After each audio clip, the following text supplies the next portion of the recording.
સોનલબેન સોલંકી, ભરતભાઈ, મનહરભાઈ, શિલ્પેશભાઈ, કમલેશભાઈ, નિખિલભાઈ, ધ્રુવીનભાઈ અને ઇલિયાસભાઈ મલિક. હું વલસાડ જિલ્લાના નાગરિકોને બે હાથ જોડીને આભાર માનવા આવ્યો છું.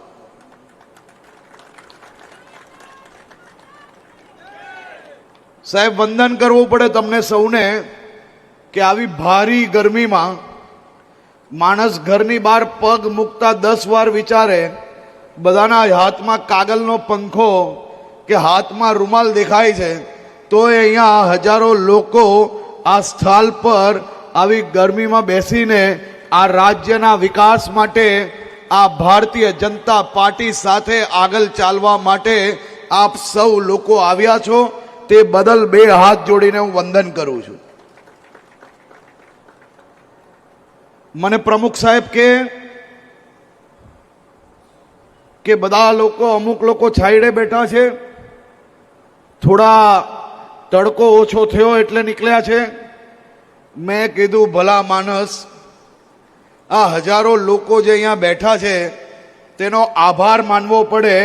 આ ભારતીય જનતા પાર્ટી જ છે અને ભારતીય જનતા પાર્ટી જોડે જોડાયેલા લોકો છે જે આવી ભારી ગરમીમાં બી બધું છોડીને આ રાજ્યના વિકાસ માટે આટલી મોટી સંખ્યામાં અહીંયા હાજર રહે.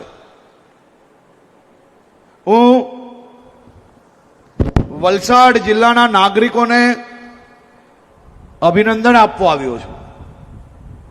આ અભિનંદન એટલા માટે આપવા આવ્યો છું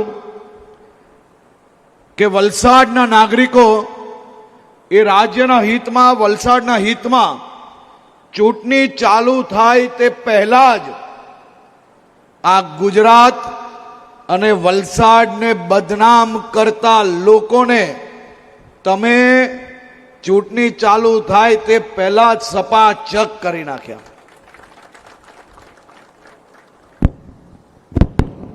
ગુજરાતમાં ચૂંટણી ચાલુ થાય તે પહેલા જ ગુજરાતના લોકોનો મૂડ સમજીને કોંગ્રેસ હોય કે કોંગ્રેસ જોડે જોડાયેલા એમની આખી ગેંગ હોય, ગુજરાતમાં 200 થી વધારે જગ્યાઓ પર આ કોઈ બી પાર્ટીઓને એક બી મૂર્તિઓ ચૂંટણીમાં ઊભો રહેવા માટે ના મળ્યો. અને જ્યાં જ્યાં મળ્યા ત્યાં વલસાડની જેમ બીજા અનેક જિલ્લાઓમાં જેને ફોર્મ ભર્યા તેને લોકોનો મૂડ સમજી ગયા અને ફોર્મ ખેંચવાના છેલ્લા સમય પહેલા ગુજરાતની જનતાને 720 થી વધુ સીટોમાં સીધો વિજય પ્રાપ્ત થયો. ગુજરાતના ઇતિહાસમાં ક્યારેય આ પ્રકારે એક પછી એક ગુજરાતની અસ્મિતાને ઠેસ પહોંચાડનાર લોકોનો હિસાબ કરવામાં આવ્યો હોય તો આ દેશના ઇતિહાસના પાને લખાશે કે લોકો જ્યારે આ પ્રકારે ગુજરાત કે ગુજરાતના નાગરિકોની અસ્મિતાને ઠેસ પહોંચાડવાનો પ્રયત્ન કરે છે, એવી પાર્ટીનો હિસાબ બી લોકો સમય આવે ત્યારે કરી જ લેતા હોય છે. અને તેનું જીવંત ઉદાહરણ આપ સૌ લોકોએ આ ચૂંટણી દરમિયાન બતાવ્યું છે. હું આજે અહીં બેઠેલા વડીલો, જેને કોંગ્રેસનું શાસન બી જોયું હોય, ખૂબ મોટી સંખ્યામાં વડીલો અહીંયા હાજર છે. આમાંથી કેટલા લોકો એવા છે કે જેને કોંગ્રેસનું શાસન બી જોયું હોય? જરા હાથ ઊંચા કરજો બધા, પંખો મૂકીને નીચે.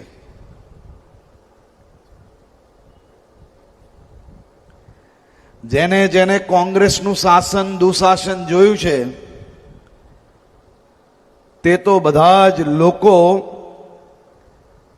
બધી જ વસ્તુ સમજે છે. એને મારે કઈ બી સમજાવવાની જરૂર બી પડે ખરી ભાઈ? જરાક જોરથી બોલો, ગરમી તો હમણાં જતી રહેશે 5-10 મિનિટમાં. હા, એ કાકા તમે મને ખાલી કહો કે કોંગ્રેસના શાસનમાં આ ગામડેથી વલસાડ શહેર સુધી દીકરીને મોકલવાની હોય તો તમે કોઈ મોકલતા હતા અંધારું થાય પછી બહાર? મોકલતા હતા ખરી? અને હવે ભારતીય જનતા પાર્ટીના શાસનમાં આ વર્ષે ગરબા કેટલા વાગ્યા સુધી બધાએ રમ્યા? જરા જોરથી બોલો. કોઈ કે 4 વાગ્યા સુધી રમ્યા, કોઈ કે 6 વાગ્યા સુધી ગરબા રમ્યા.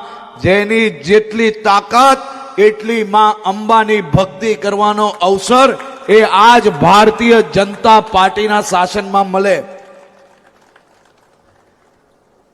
આ કોંગ્રેસીઓનું શાસન હોય ક્યાંક રાજ્યમાં તો ભૂલી જાઓ. કોઈ જગ્યા પર જિલ્લા પંચાયતનો સદસ્ય બન્યો હશે ને તો એના વિસ્તારમાં જો 4-5 વાગ્યા સુધી નવરાત્રી રમતા હશે ને તો આ 14 એને રોકવા જશે. જાય કે ના જાય? આ લોકો આખી રાત આપણા ગુજરાતના નાગરિકોને ગરબા ના રમવા લે એવા લોકો છે કે નહીં? હવે આ જ વસ્તુ તમે વિચારો કે ભવિષ્યમાં કોઈ એક આધ ખૂણે બી જો આવી પ્રોડક્ટ આવી ગઈ તો એ ગામની હાલત શું થાય? મને એમ કહો કે દરેક ગામમાં, દરેક સોસાયટી કે ગામમાં કોઈ બી સારો વ્યક્તિ સારું કામ કરવા જાય, ગામમાં કોઈ રસ્તો બનાવે, કોઈ ગામના સામાજિક આગેવાનો ભેગા થઈને સમાજ માટે વાડી બનાવે, કોઈક બાળકો માટે ભણવા માટે સ્કૂલ બનાવે, આ કઈ બી સારું કામ કરે એટલે આખા ગામમાં 2-4-14 નીકળે કે નહીં બહાર એને રોકવા માટે? જેના ગામમાં આવું થતું હોય એ હાથ ઊંચા કરે કે 2-4-14 અમારા ગામમાં બી છે. બધે જ છે તો રાજનીતિમાં બી 2-4-14 તો આવી નીકળવાની જ ભાઈ. કે સમાજ કે ગામમાં કઈ બી સારું કામ થાય તો એને વહેલી સવારે ઊભા થઈને એની રાજનીતિને મને બધું આવડે છે એવું સમજાવવા માટે કંઈક ને કંઈક સારા કામમાં રોડા નાખવા નીકળે કે ના નીકળે? હવે જેને જેને ગરમી ઓછી લાગતી હોય એ હાથ ઊંચા કરીને મને એમ કે ગામમાં આવા 2-4-14 ને આપણે ક્યાંય બી ઉભા રાખીએ ખરી? જે એને લાગતું હોય કે આવી 1400 ને ભૂક્કા બોલાવવા જોઈએ એ હાથ ઊંચા કરે. આ દરરોજ સવારે ઉઠીને જે ગુજરાત અને ગુજરાતના નાગરિકોને બદનામ કરવાની કોશિશ કરે છે ને એ તમારા ગામમાં જેટલી મોટી 14 છે ને એનાથી મોટી 14 આ ગુજરાતની 1400 બની ગઈ છે. જેમ ગામમાં તમે આવા લોકો જે રોડા નાખવાનું કામ કરતા હોય એને સાંભળ્યા વગર આગળ નીકળ્યા કરો છો, એમ અમે લોકો આવા 2-4-14 જે વહેલી સવારે નીકળીને ધટિંગ કરતા હોય છે એવા લોકોને બહુ ધ્યાન પર લેતા નથી. આપણું કામ છે ગુજરાતના નાગરિકોની સેવા કરવી, ગુજરાતના નાગરિકોને વધુમાં વધુ સુવિધાઓ આપીને એને સારું જીવન આપવું, એ આપણું કામ છે અને એ કામને અમે આગળ વધારી રહ્યા છીએ. અહીંયા કેટલા લોકો એવા છે કે જે પોતાના ઘરમાં પોતે બનાવેલું હોય કે પોતે ખરીદીને લીધું હોય એવા ઘરમાં રહે છે? બધા હાથ ઊંચો કરો તો ખબર પડશે. જે બાજુવાળાના ઘરમાં રહેતા હોય એ હાથ ઊંચો ના કરે. હવે તમે જેને જેને પોતાનું ઘર બનાવ્યું છે આ 2-5 વર્ષે ક્યારેક કોઈ ઘરની અંદર નળ નથી બગડતો? બગડે કે ના બગડે? ક્યારેક ટ્યુબલાઇટ બલ્બ બગડે છે કે નથી બગડતો? 5-10 વર્ષ થાય તો ઘરને રંગ નવો કરાવવો પડે છે. તો આ હજારો કિલોમીટરોના રોડ બનાવીએ, સ્ટ્રીટ લાઇટ નખાવીએ તો શું સ્ટ્રીટ લાઇટ ક્યારેક ના બગડી શકે ભાઈ? રોડ પર ભારે વરસાદ આવે તો ક્યારેક નાનો મોટો બગાડ આવ્યો હોય તો એ ના બગડી શકે? જો તમે પોતાના સપનાનું ઘર પોતે ઉભા રહીને બનાવો છો તોય નાની મોટી તકલીફ ક્યારેક આવે જ કે નથી આવતી? તો આ હજારો કિલોમીટરોના રોડ પર એક નાનો ખાડો કઈ ખૂણામાં દેખાશે તો તમારા પેલા ઝાડુ વાલા પાણીનું ટમ્બલર લઈને ખાડામાં પાણી નાખશે અને ઢબાક દઈને અંદર બેસી જશે અને એના ફોટો વિડીયો બનાવીને ગામે ગામ મોકલવાનો પ્રયાસ કરશે. એવા ઝાડુનો સફાયો તો આપણે દરરોજ કરતા આવ્યા અને પંજાનો સફાયો બી આપણે વર્ષોથી કરતા આવ્યા. અને આ ચૂંટણીમાં બી ચૂંટણી ચાલુ થાય તે પહેલા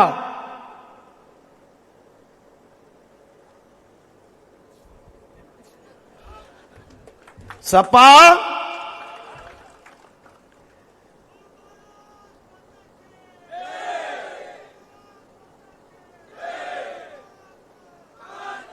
હું હમણાં સૌરાષ્ટ્રમાં હતો 2 દિવસ પહેલા. એક વડીલ કાકા ઉભા થયા તમારા જેવા અને જાહેર સભામાં એ બોલ્યા કે કોંગ્રેસે કોઈ દિવસ એમના શાસનમાં રોડ બનાવ્યા હોય તો ખાડા પડે ને, એમ કે રોડ જ નતા બનાવ્યા કોઈ દિવસ તો ખાડા પડે ક્યાંથી?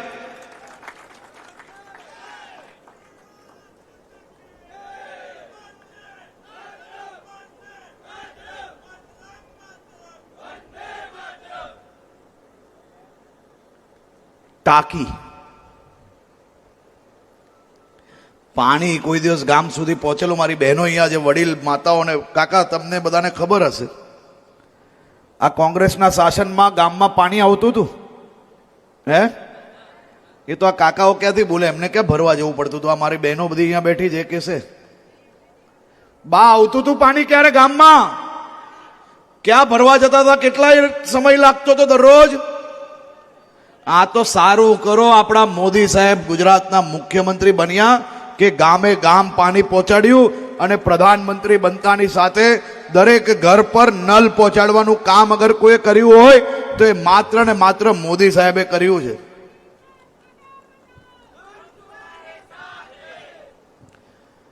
હવે આ કોંગ્રેસીઓ ગામમાં કોઈ દિવસ પાણી નથી પહોંચાડ્યું, ગામની અંદર વીજળી નથી પહોંચાડી, ગામની અંદર કોઈ દિવસ આપણે રોડ નતો પહોંચાડ્યો, ગામોની અંદર કોઈ બી પ્રકારની સુવિધાઓ નથી પહોંચાડી, તો એમણે એમના આખા શાસનમાં કર્યું શું?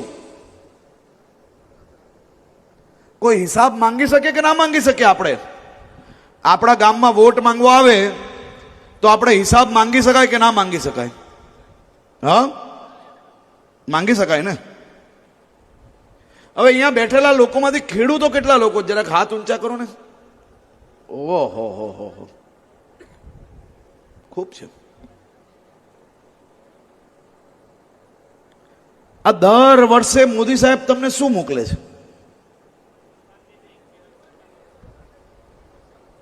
તમારા બેંકના ખાતામાં કઈ મોકલે જ મોદી સાહેબ? જે બેંકના ખાતામાં આવતું હોય ને નિકાલીને વાપરતા ના હોય ને એ લોકોએ બોલવાની જરૂર નથી. જેના જેના બેંકના ખાતામાં કંઈક આવે છે કે નથી આવતું દર વર્ષે? કેટલા રૂપિયા આવે? 6000 રૂપિયા આવે. અને આ ક્યારથી ચાલુ થયું ભાઈ? આ મોદી શાસન આવ્યું પછી ચાલુ થયું કે કોંગ્રેસીઓના સમયમાં આવતા હતા? હા,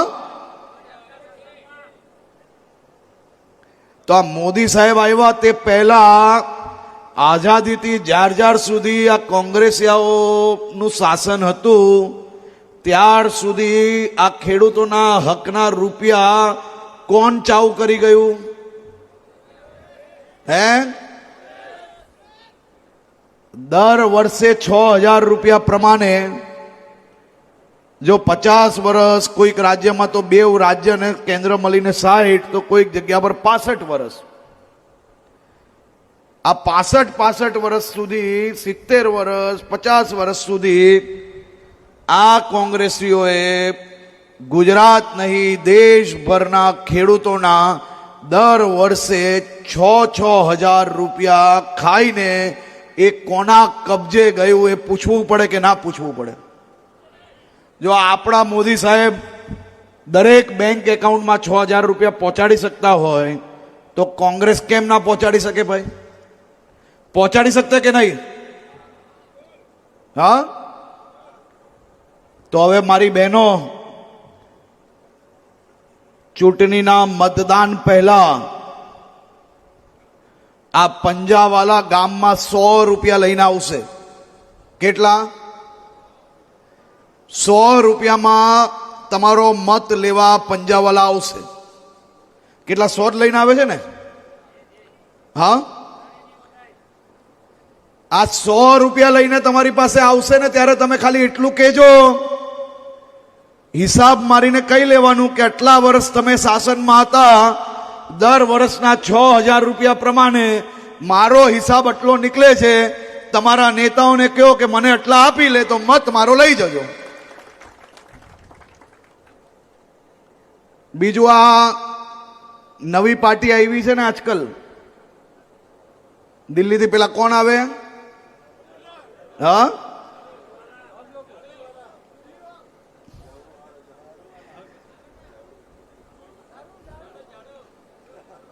ભાઈ દારૂ નહીં, ઝાડુ. બધા બપોરના ટાઈમ વાળા નથી એ બધા લોકો, એવું નહીં બોલવાનું.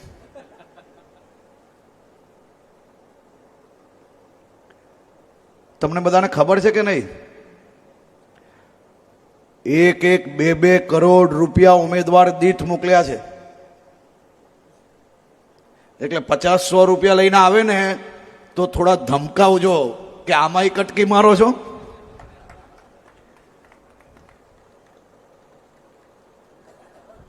પહેરીને ચપ્પલ પહેરીને પેલા ફોટાઓ પડાવે. અને આજે જ સુરતમાં એક કિસ્સો હમણાં હું આવતા ન્યૂઝ ચેનલ પર જોતો હતો કે કરોડો રૂપિયા જોડે આમ આદમી પાર્ટીનો કોઈ એક દિલ્હીથી આવેલા નેતાના પીએ એનું હવાલા કૌભાંડ કંઈ પકડાયું છે. અને વિડીયોના દ્રશ્ય તમે જુઓ તો આગળ આમ મોટી ઠોકરી રૂપિયાની દેખાય છે. આ રૂપિયા છેલ્લા 1 વર્ષથી દર મહિને અલગ અલગ જિલ્લાઓમાં આજે યુટ્યુબ નામની ચેનલો ચલાવતા લોકોને આપવામાં આવતા હતા. અને ગુજરાતના લોકોને અને ગુજરાતને કઈ રીતે અંદર અંદર ઝઘડા કરાવી શકાય તે પ્રયાસ કરવામાં આ રૂપિયા વપરાતા હતા. આનું આખું ષડયંત્ર આજે ખુલ્લું પડ્યું છે. આવનારા દિવસોમાં એક વિષય જ્યારે સામે આવશે ને તો તમને પગ નીચેથી જમીન હટી જશે કે કોઈ આ પ્રકારનો પ્રયાસ પોતાના દેશના નાગરિકો જોડે કઈ રીતે કરી શકે. આ વિચારો જોડે આપણા રાજ્યની અંદર કામ કરવા આવ્યા છે.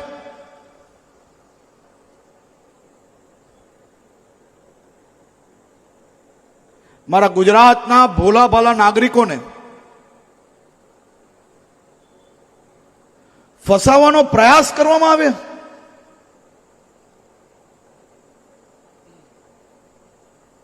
આખું ષડયંત્ર ખુલ્લું પડ્યું છે આજે બહાર.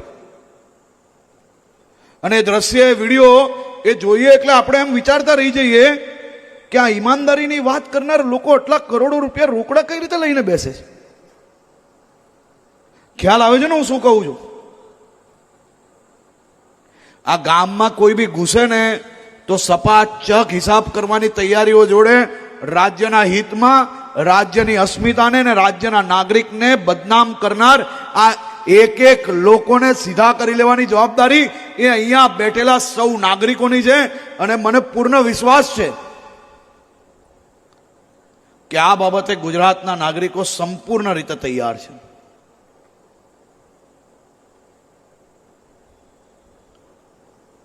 આ કોંગ્રેસ, સપા, આ આમ આદમી પાર્ટી, મારી બહેનો, તમને જાણીને દુઃખ થશે કે આ સૌ લોકોએ આખી ગેંગ ભેગી થઈને મહિલાઓને મળતો ન્યાય, મહિલાઓનો હક છીનવવા માટે કયા પ્રકારે કોશિશ કરવામાં આવી છે. આપણા મોદી સાહેબે સંસદમાં સાંસદ તરીકે 33% મહિલાઓ હોય તે માટે નારી વંદન અધિનિયમ લાવ્યું અને આ મહિલાઓ સાંસદ ના બની શકે તે માટે આ બધી ટોલકી એક થઈ અને એ ટોલકીઓએ મારા દેશની મારા રાજ્યની બહેનોને જે સામાન્ય ઘરની મહિલાઓ છે તેને સાંસદ બનતા રોકવાનું આ ધોર પાપ કરનાર બીજા કોઈ નહીં, આ કોંગ્રેસ, સપા અને આ આપિયાઓ બધા ભેગા થઈને કર્યું છે. મને તમે કહો કે રાહુલ ગાંધીની બહેન પ્રિયંકા ગાંધી જો આ દેશની સાંસદ બની શકતી હોય, અખિલેશ યાદવની પત્ની ડિમ્પલ યાદવ એ આ દેશની સાંસદમાં બેસી શકતી હોય, લાલુ પ્રસાદ યાદવના પત્ની જો એક રાજ્યના મુખ્યમંત્રી બની શકતા હોય, તો મારા વલસાડ જિલ્લાની ધરમપુર હોય કે વલસાડના ગ્રામ્ય વિસ્તારમાં કોઈ ગામમાં રહેતી એક ગરીબ પરિવારની દીકરી કેમ સાંસદ બનીને સંસદની અંદર ના બેસી શકે?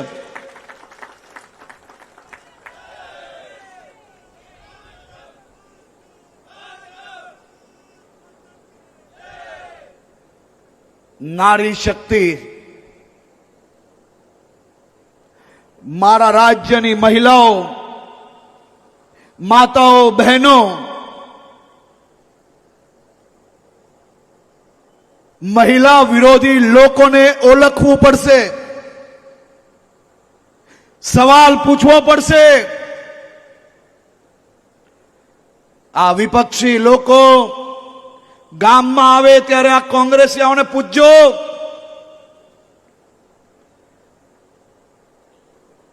કે એક ગરીબ મહિલાને દેશની સંસદમાં સાંસદ બનાવતા રોકવાનું ઘોર પાપ તમે કર્યું છે. આજે કયા મોડે મહિલાઓનો મત માંગવા તમે અહીંયા આવો છો?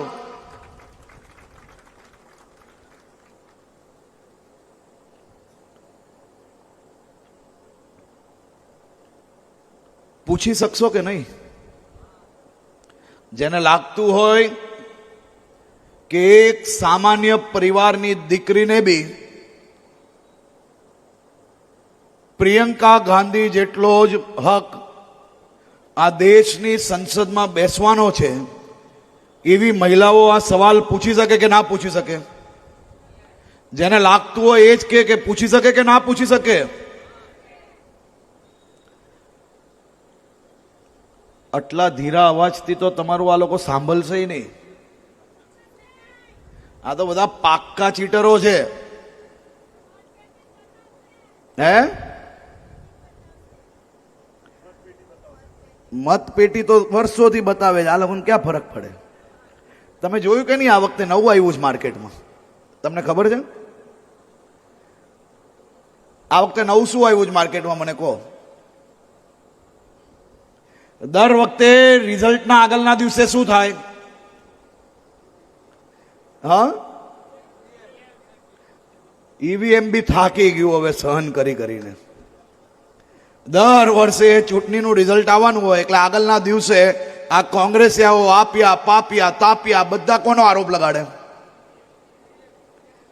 પણ આ વખતે માર્કેટમાં નવું શું આવ્યું?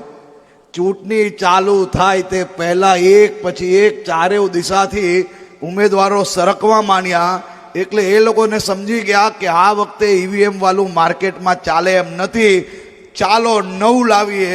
ચૂંટણી ચાલુ થાય તે પહેલા કે અમારા ઉમેદવારોને ધમકાવવામાં આવે છે, અમારા ઉમેદવારોને પૈસા આપવામાં આવે છે. અલા ભાઈ, તમારા ઉમેદવારોની ડિપોઝિટ બચે એમ નથી, માર્કેટમાં કોઈ કિલોના ભાવે લે એમ નથી, અને અમે શું કરવા લેવા જઈએ ભાઈ? સાચી વાત છે કે નહીં? હવે પબ્લિક જ જેને ઓળખતી નથી, પબ્લિક જેને ઊભી નથી રાખતી, એવા ઉમેદવારો તમે શોધીને લાવો તો એ બિચારો ફોર્મ નાખે છે તો બીજું શું કરે? અને કોંગ્રેસના ભૂતકાળના નેતાઓએ કામ જ એવા કર્યા છે કે મારો યુવાન સાથી ગમે તેવો આવે, ગમે તેવી મહેનત કરે, પણ એને ખબર જ છે કે કોંગ્રેસનું પાપ જ એવું ભારી છે કે હું ગમે તેવી મહેનત કરીશ તોય લોકો મને નથી અપનાવવાના. હવે એવી પાર્ટીમાંથી કોણ ચૂંટણી લડવા તૈયાર થાય? હમણાં અમે વલસાડ આવ્યા, સવારે ગાંધીનગર, સુરત બધે કાર્યક્રમો હતા. આખા ગુજરાતમાં જ્યાં જવું ત્યાં આવું જ જોઉં છું. આવતા આવતા અનેક રાજકીય પાર્ટીની કાર્યાલયો આવી. પહેલા કોંગ્રેસ આવ્યું, કાર્યાલય પર મોટું બેનર હતું, પંજો ઊંધો લટકેલો હતો. નીચે કાર્યાલયમાં જોયું, માણસ નામની સોગન ખાવા માટે એક માણસ નતો. થોડા આગળ ગયા, એમ ઝાડુ ને પંજો બધું બાજુ બાજુમાં જ હોય, કારણ કે દરરોજ રાત્રે બેઠકો કરવી પડે ને અંદર અંદર. થોડા આગળ ગયા, ઝાડુનો જ સફાયો થઈ ગયેલો. કોંગ્રેસથી એ બદતર હાલત. અને અહીંયા એવા તો જોયું કે આવી ભર તાપમાં બી આ રાજ્ય, આ ક્ષેત્રના હિતમાં તમે સૌ લોકો દેશભક્તિના હિતમાં, દેશભક્તિ જોડે જોડાયેલા સૌ લોકો માં ભારતીનો નારો જે બુલંદાઈથી લગાડતા હતા એ જોઈને મનને ખૂબ આનંદ થયો. હું તો ખાસ કરીને અમારા જિલ્લા પ્રમુખ શ્રી હેમંતભાઈ કંસારા, એમની આખી ટીમ, અમારા સિનિયર કેબિનેટ મંત્રી શ્રી કનુભાઈ દેસાઈ, શ્રી ધવલભાઈ પટેલ, શ્રી ભરતભાઈ, અરવિંદભાઈ અને વલસાડ જિલ્લાની આખી ટીમ, એને હું અભિનંદન આપવા આવ્યો છું. સાહેબ, ખાલી છેલ્લા 4-5 મહિનામાં આ 5 તાલુકાની અંદર 227 કરોડ રૂપિયાના તો નવા રોડો પાસ કરાવી લીધા લોકોએ. આખી કોંગ્રેસે ભેગા થઈને દક્ષિણ ગુજરાતમાં 5 વર્ષમાં 227 કરોડના રોડ નતા બનાવતા. હા, 50 વર્ષમાં. હા, કનુભાઈ અમારે ફાઇનાન્સ મિનિસ્ટર છે. તમને લોકોને અંદાજો નહીં હશે, પણ હું આપને કહેવા માંગુ છું કે વલસાડ જિલ્લામાં હું ગણાઈ શકું એવા 50 પ્રોજેક્ટ એવા હશે કે જે આ ટીમ દ્વારા છેલ્લા 3-4 વર્ષની અંદર મહેનત કરીને લાવવામાં આવ્યા છે. અને મજબૂતાઈથી, બુલંદ અવાજથી વલસાડ જિલ્લાના લોકોને વધુમાં વધુ સુવિધાઓ મળે તે માટે આ ટીમ દ્વારા અદ્ભુત પ્રયાસ કરવામાં આવી રહ્યો છે. આ ટીમને આપણે તાળીઓ પાડીને એમનું અભિનંદન આપવું જોઈએ. અને આ એ જ ટીમ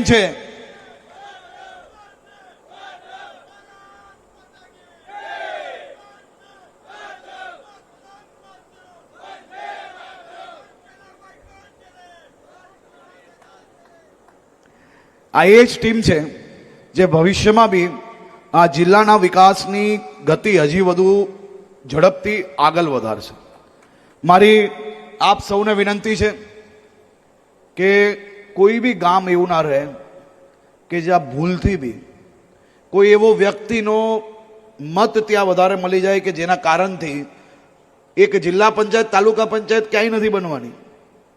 તમે ભૂલી જાઓ, કોઈ જગ્યા પર આખી જિલ્લા પંચાયતમાં ગુજરાતમાં એક બી એવી જિલ્લા પંચાયત નથી કે જ્યાં આ લોકોનું ખાતું ખોલવાનું. આ તમે લખી લો આજથી.